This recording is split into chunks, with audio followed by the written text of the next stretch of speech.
Good evening, ladies and gentlemen. Tonight we are going to be going down to White Nabb on the Scarborough coastline. It is quite close to houses, and there's reasons why I've chosen this location. Tonight's not necessarily going to be landscape as such, but the plan is to go and photograph Scarborough, and not just to photograph Scarborough with the best light, but to photograph Scarborough with all the lights, and then do a blend through time and collect the best information from each of them times and put it together and hopefully make one, maybe two images. One of golden hour and one of blue hour. And to do a blend between different times depending on, how it's looking. The conditions are looking good. I've got a nice offshore wind, got lots of clouds moving across, and fingers crossed I've chosen a nice location to get this shot. But we'll find out, Let's go and have a look.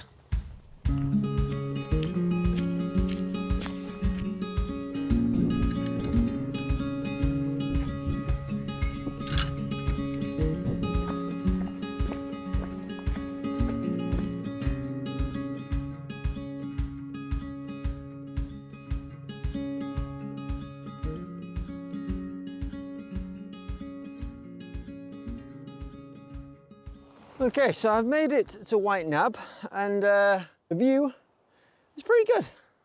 It's strong, For my foreground interest, it's gonna have to be closer to the water, so I've got a little bit of a sketchy climb down. But I've done worse, And I'll see you down there. I won't put you through it, but I'll see you down there. So I've come down and I found out, one, I'm still pretty far away from the water, and them cliffs don't look that friendly, to be honest. But what I have got is some flowering heather just down here. It's a little bit past best. There's some nice little patches that look pretty, but I might be able to make that my foreground interest. Maybe set up back here, have this little bush here, bottom right hand corner coming across, sort of frame it a little bit like this. That might look quite nice, maybe. But I'm gonna have a little walk around, and because I'm not going to be moving my camera around constantly, I'm going to be choosing one location and my camera is going to stay there. It has to be in the right location. So I'm going to spend a bit of time doing this. I'm going to make sure that it's perfect, because there's no point spending an evening here and then getting home and being like, I should have put my camera there. So let's see if I can find the right location. Fingers crossed. Right.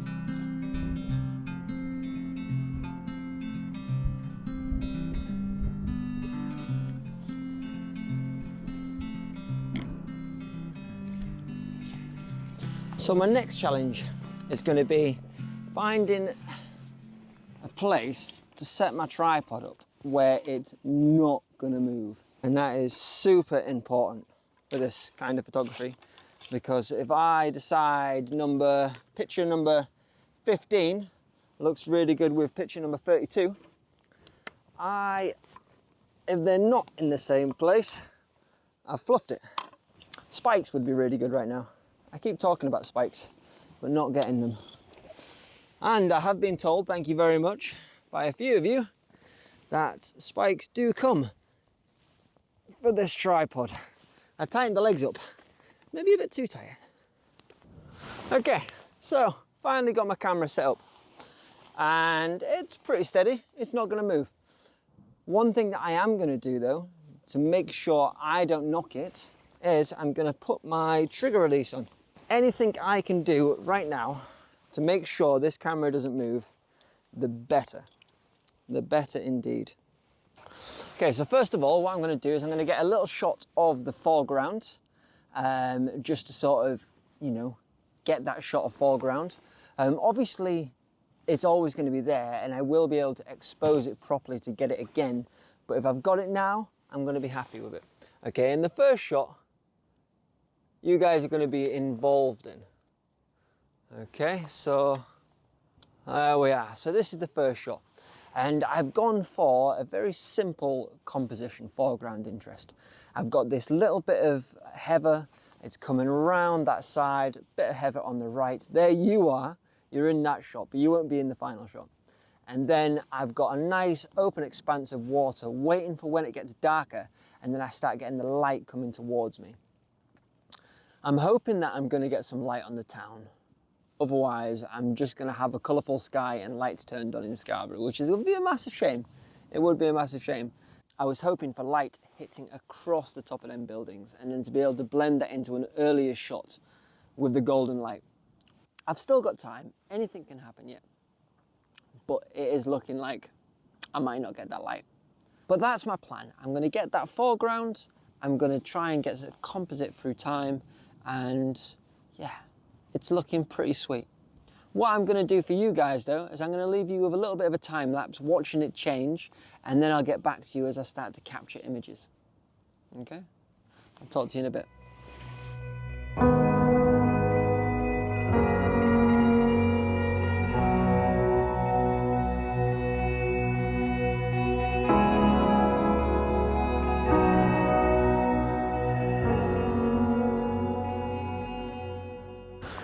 So the night is going all right. It's going all right. And I've captured a few images that look pretty good. I didn't get the light. Now in the time lapse, you did see that moment where there was that beautiful glow off in that direction. And I was like, yes, here it comes, here it comes. And no, it didn't. It did light up the side of the castle that you'll see in this shot here, but it's so faint. It didn't play a big part in the overall image, which is a massive shame. So I've done some longer exposures, I've captured more light. I'm gonna wait for another 15 minutes or so until we get further into blue hour, and then the lights then play a bigger part of the town. This isn't gonna end up with two blends through time, but hopefully I'll still end up with a nice blend through time where I've got the heather down here lit up. I've got the town, Scarborough town. I've got Scarborough all lit up, not by the sun, which is a massive shame, and the sky lit up, but not like it was lit up over there, which again, a massive shame. But you can't have it all. You can't always get exactly what you want, but sometimes you get what you need. Name the song in the comment below. But yeah, I'm gonna wait a little bit longer until the lights come on in the town and they get that little bit brighter and stand out that bit more. So that hopefully will be good. But that is going to be all from me on the cliff. It's getting a bit low light now and you're going to be struggling to see me. So I'm going to stay a little bit longer. I'm going to capture a few more images. But for the vlog, I'll see you back at home. Peace. Good evening. I hope you're all well, and welcome back. And yeah, I definitely didn't expect the images to turn out as well as they have. And I have got to admit, I have done a bit of a practice run on the edit to see if it turned out as good as I hoped. So I started off with this image just here. This was the image that I captured right at the very, very beginning of the night. The one where the GoPro, you guys are not in. And yeah, it's flat, it's boring, but most importantly, this section at the bottom is exposed properly. So I've got that information for the bottom part, and later on I'm going to colour grade that bottom part to make it fit the rest of the image. The second image I captured was this one with the colour in the sky, and my god, that colour looks fantastic. It looks very good. And then the last one was the shot that I captured very late at night. Weirdly enough, yeah, it looks very well exposed, but that was exposed so I can bring out the light in Scarborough town on the North Bay. Very important, North Bay of Scarborough. Okay, so the first thing I'm going to do is I'm going to go into these little options just here. Okay, so I'm going to drop the highlights, I'm going to lift up them shadows, and I'm aware that this final shot is going to be a little bit later, so I'm going to raise the blue. Because there was no direct light, which was a massive shame, it's going to be quite blue, but it's gone a bit green, so I'm going to lift the magenta and tint it a little bit. There we are, so a bit of blue, a little bit more purple, lovely, that's looking great. I'm going to give that a little tap, add a little bit of clarity and a little bit of saturation, a little bit more saturation. I really want them colours in the heather to stand out, so I've boosted them saturation quite a lot. Everything else I'm not too worried about. I'm going to lift up my noise reduction, put that on 15, something I always do, and then remove chromatic aberration. There, first one sorted. Second shot. Okay, so for this one, back to the top. Let's reset it. So this is how it's looking, not edited. So drop them highlights, increasing the colour in the highlights. Lift up them shadows. Let's give it correct white balance by holding shift and double clicking on white and black. Then a bit of clarity, a bit of dehaze. Let's add a bit more yellow to that tone. A little bit of magenta, that's looking lovely. And a little bit of saturation. And let's lift that exposure. It's looking very dark in that sky, and I don't want it to look too contrasty. Okay, so I'm happy with that. That is looking spot on. Now again, a little bit of noise reduction, and again remove chromatic aberration. Then finally, this is going to be all about the town. So back up to the top, let's reset. And let's drop them highlights, but not too much, because obviously it's the highlights in the town that I like. I'm going to lift up them shadows, so I've got the information in that town, and I've got a little technique to stop it from being too bright, and you'll see what that is later. I'm going to again hold shift and click on the white balance, add a little bit of texture, a little bit of clarity, and some dehaze, which is what it's doing, is adding a bit more contrast between the highlights and the shadows. Add a little bit of saturation, come down to the bottom, a little bit of noise reduction, and remove chromatic aberration. Next stage, press shift and right click, and then open up is layers in Photoshop. But I won't make you wait for how long this takes. So I've got it loaded now, and I already know that my images stack up. But if they didn't stack up and you were worried that your camera may have moved over the hour or 2 hours that you've been waiting there, what you can do is click on the top one, hold shift, select all of them, come up into layers, and then you can align your layers. But I am already happy that I don't need to align them. Okay, so I'm just going to click off the top one, and then I've got the lights and the sunset, and I'm going to blend them two together first. Okay, so I'm going to go onto the sunset, and I'm going to use a plugin called TK7, and it's absolutely amazing. TK7 Actions, TK Actions, that's what it's called, and I've got TK7, and we'll get there, we'll always get there. Okay, and it's absolutely mind-blowing. And I'm going to use luminosity to be able to blend these together.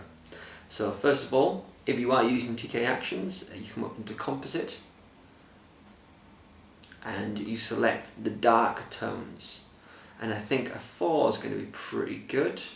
let's modify it. So let's lift up what is white and drop down what is black.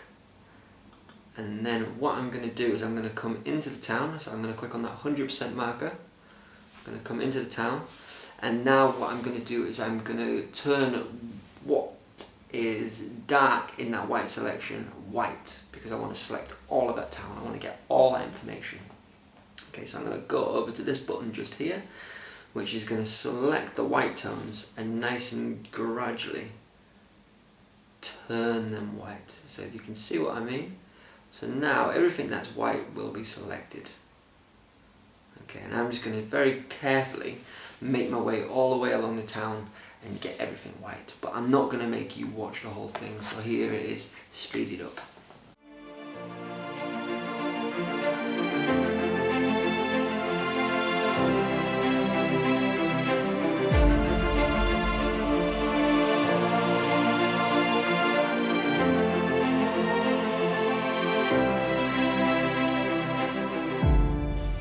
So I've got that pretty much fully selected now. So what I'm using is a luminosity mask to be able to expose this. And I've got what I wanted to be selected, the town, i.e. the lights, but there's still a lot of information that's going to get lost. So what I'm going to do is I'm going to go over all the areas that I don't want selected with this black brush, and I'm going to get rid of all of that information. So none of that will be selected. Only the town, and then that's going to make my life editing so much easier. So let's block all of that out, just like so. Okay, perfect. The next thing I do is I go to this little icon here which selects that selected area, and then I come down to this button and put a layer over it. But as you can see, it's the wrong way around. So now I just press Command and I, and there we are. I now have the town in there, but you can see it looks a bit weird. It looks way too bright. So what my little technique is, to blend these together a little bit better, is I come in a little bit, I select my little layer mask, I bring down the brush size, bring down the opacity, and it's really important as I sweep across the top that I only affect the areas that I want to affect, and that I hold the finger down to make sure it's across the whole area before I take my finger off.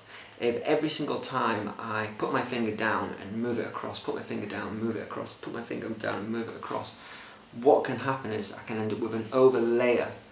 I can end up with different layers of darkness, and then it's going to look really weird. Okay, so I'm going to start off where we are with a white brush, and I'm just going to make my way all the way along. And instantly, that looks so much more natural. But the castle up on the hill is still looking really out of place.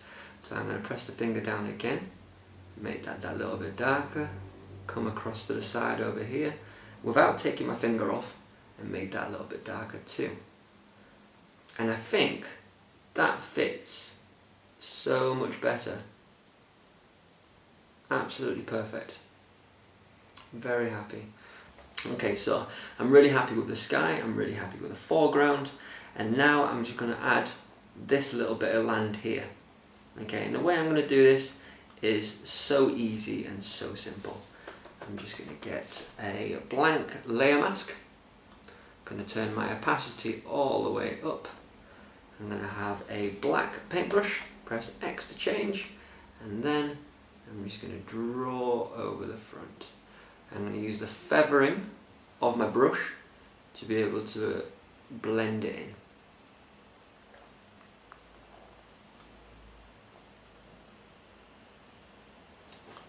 And then over the whole area, and there we are.